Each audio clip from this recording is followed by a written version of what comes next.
السلام علیکم مفتی صاحب۔ وعلیکم السلام۔ میں ٹورنٹو سے بول رہی ہوں، آپ کی مرید بھی ہوں، بہت بڑی فین بھی ہوں، پروگرام آپ کا ہر پروگرام دیکھتی ہوں، اور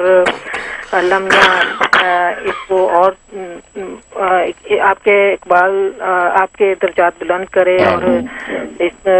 اور ترقی دے۔ میں نے اپنا نی ریپلیسمنٹ کروایا تھا اور آپ سے رہنمائی دی تھی، آپ نے مجھے اللہ کا وظیفہ بتایا تھا 71 ڈیز کے لیے 313 دفعہ، کافی بہتری ہوئی، لیکن اس کے بعد میں نے چھوڑ دیا۔ لیکن اب میری گھٹنا مڑتا نہیں ہے اور سٹفنس بہت رہتی ہے، لیکن اس کے ساتھ ساتھ میرے کندھے فروزن ہیں اور میرے بازو بھی بہت بھاری ہوئے ہیں کہ میں سر تک ہاتھ نہیں لے جا سکتی، بغل تک نہیں جا سکتا، کانوں تک کنگھی کرنا مشکل ہوتا ہے۔ اور آپ سے کچھ رہنمائی چاہیے اس کے لیے، کوئی اور وظیفہ بتا دیجیے گا۔ اور دوسری ایک کوشچن چھوٹا سا اور پوچھنا ہے کہ یہ چلتے پھرتے جوتے پہن کے جب ہم کلمہ شریف پڑھتے ہیں یا درود شریف پڑھتے ہیں تو اس میں کوئی ادب مطلب بے ادبی تو نہیں ہوتی؟ ایک بہت اہم سوال جو میں نے فرسٹ پریگننسی میں آج سے 25 سال پہلے کمپلیکیشن ہو گئی تھی، تو میں نے منت مان لی تھی کہ اگر میرے بیٹا ہوا تو میں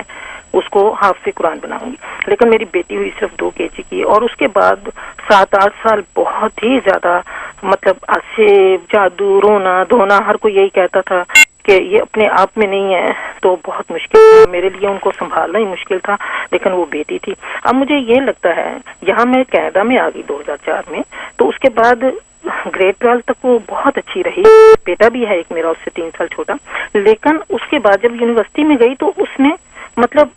4 سال گزارے لیکن پورا کر نہیں سکی، اور اب اس کی یہ حالت ہے، نہ وہ پڑھنا چاہتی ہے، نہ وہ شادی کرنا چاہتی ہے، نہ وہ گھر کا کوئی کام کرتی ہے۔ ٹھیک کال ڈراپ ہوئی۔ جہاں تک پہلے سوال کا تعلق ہے تو اس کے لیے میتھی دانہ لے کے اس کو گرائنڈ کر کے پاؤڈر بنا لیں، تو اگر بلڈ پریشر کا مسئلہ نہیں ہے تو 1 چمچ روز رات سونے سے پہلے 1 کپ پانی کے ساتھ پی لیں۔ اگر بلڈ پریشر کا مسئلہ ہے تو پھر 1 گلاس پانی میں ڈال دیں رات کو، صبح نہار میں وہ پانی پی لیا کریں۔ تو اس کے اوپر پڑھنا کیا وہ نوٹ کر لیں، یا قویو یا معینو، یہ 21 ٹائم یا قویو یا معینو دم کرنا ہے، اور صبح کو آپ وہ پانی پی لینا ہے۔ اس سے آپ کی یہ جوڑ ہڈیاں وغیرہ یہ زبردست انشاءاللہ اس کو صحت اور شفا ہو جائے گی۔ اور باقی آپ نے جو پوچھا کہ جوتے پہنے ہوئے درود شریف وغیرہ پڑھتے ہیں، تو نہیں کو وہ ادب کے خلاف نہیں، جوتے پہنے ہوئے آپ چلتے پھرتے درود شریف پڑھ سکتے ہیں، ذکر کر سکتے ہیں، قرآن کریم کی تلاوت کر سکتے ہیں، تو اس میں کوئی مذاقہ نہیں ہے اور یہ خلاف ادب نہیں ہے۔ اور باقی جو تیسرا سوال ہے اس کے حوالے سے ایسا کریں کہ 60 مسکینوں کو 2 وقت کا کھانا کھلا دیں،